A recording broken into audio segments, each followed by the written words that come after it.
ஹெல்தியான லைஃப் ஸ்டைலுக்கு ஒரு பெஸ்ட்டான ஃபுட் சாய்ஸஸ்னால் என்னன்னு சொல்லுவீங்க? நம்ம உணவு சாப்பிட்றத மெதுவாக மென்று சாப்பிட்ணும். ஏன்னா நம்ம இன்ஃபர்மேஷன் உணவு வயிற்றுக்குள்ளே போயிடுத்துன்னு உள்ள இன்ஃபர்மேஷன் பிரெயின் போது 20 மினிட்ஸ் ஆகும். ஸோ நீங்கள் எப்போ சாப்பிட்டாலும் மெதுவாக 20 நிமிஷமாக சாப்பிட்டீங்கன்னா குறைவான உணவில் வயிறு நிறையும். 1. நம்பர் 2, ஜெனரலி ஆயில் ஃபேட்டி ஃபுட்டை கம்மி பண்ணணும்.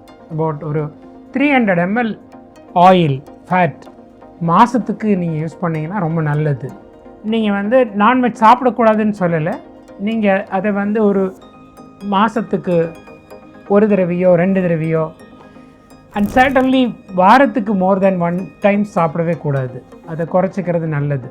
பட் இப்போ எல்லாருமே ப்ரோட்டீன் இன்டேக்குன்னு சொல்லிட்டு இருக்காங்கல்ல, அதனால நிறைய மீட் இன்டேக்ஸ் வந்துட்டு இருக்கு டாக்டர். நம்ம ப்ரோட்டீன் நான்வெஜ்ஜில் தான் வருதுன்னு நம்ம சொல்கிறோம்.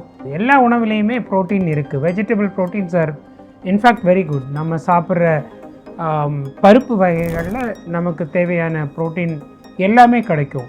ப்ராசஸ் ஃபுட்டை கம்ப்ளீட்டாக அவாய்ட் பண்ணணும். என்றைக்காவது ஒரு நாள், மாதத்தில் ஒரு நாள் சீட் டேன்னு வச்சுட்டு அன்றைக்கி தவிர மற்ற நாள் எல்லாமே தவிர்க்கணும். ப்ராசஸ் ஃபுட் சாப்பிட்டிங்கன்னா அது உடம்புக்கு நல்லது கிடையாது. Okay, okay. Thank you so much. Thank you. Behind Roots Health Talk presented by Apollo Hospitals, Thenambet.